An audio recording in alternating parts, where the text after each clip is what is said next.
So you wanna be a player, but your wheels ain't flying. You gotta hit us up to get a pimped out ride. You've got to pimp my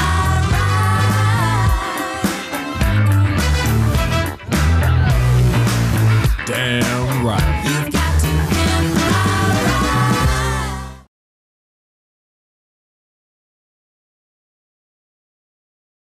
Welcome back to another episode. Still working on the subwoofer, have everything hooked up, but I hadn't actually mounted the subwoofer. I wanted to do something a little bit different. So instead of actually mounting the subwoofer, I'm actually giving it feet, not so that it can walk away, but it can actually stand up, avoid some of the pitfalls essentially based on this location, and also just making sure that the wires themselves, which I don't want to get crimped, or if the subwoofer or anything moves around, to stay where they are and be protected. So this is what I did, and I'm curious to see how it actually turns out. Here we go.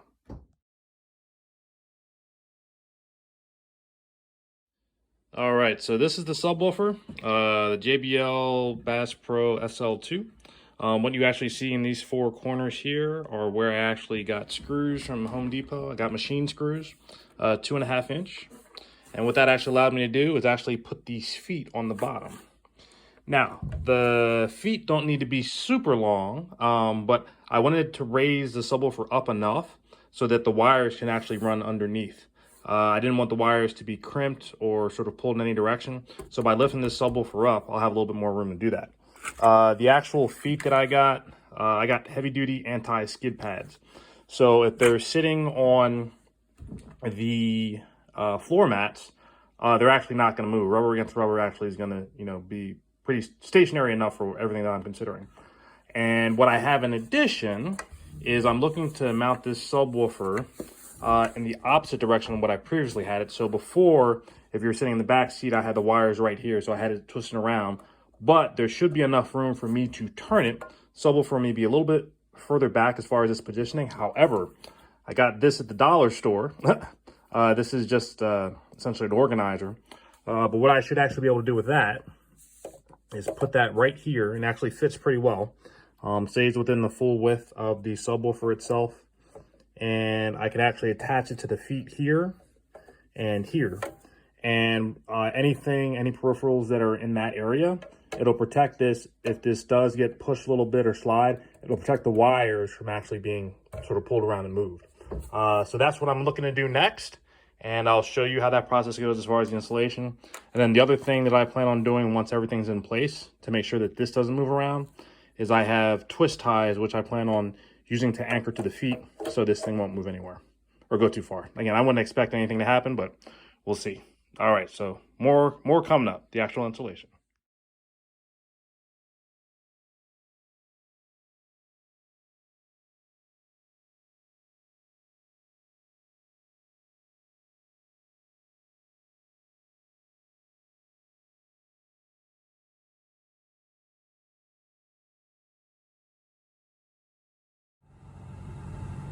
All right, this is final installation right here. So everything looks like it's working. I know I still have power because that's still lit up. I turned the subwoofer around so that the wires actually face that way instead of the back.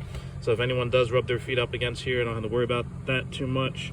The wires are protected by that cage. So I actually have heat on the left there, and then some type, it might be a emissions control module right here to the right. But the cords aren't going to be affected even if this moves a little bit, because that cage is actually creating a barrier. And it's also protecting the cables. So as I said before, I got the cage here as an organizer from the dollar store, which worked out pretty well. And then the feet that you saw earlier, I was actually able to put those in. So all the wires that actually do come through go underneath the subwoofer in either direction. And I didn't actually have them mounted to the frame. Again, my big worry about mounting it to the frame was essentially creating an area where it could rust on the bottom of this vehicle. And since the vehicle is already 17 years old, I do have protectant underneath it.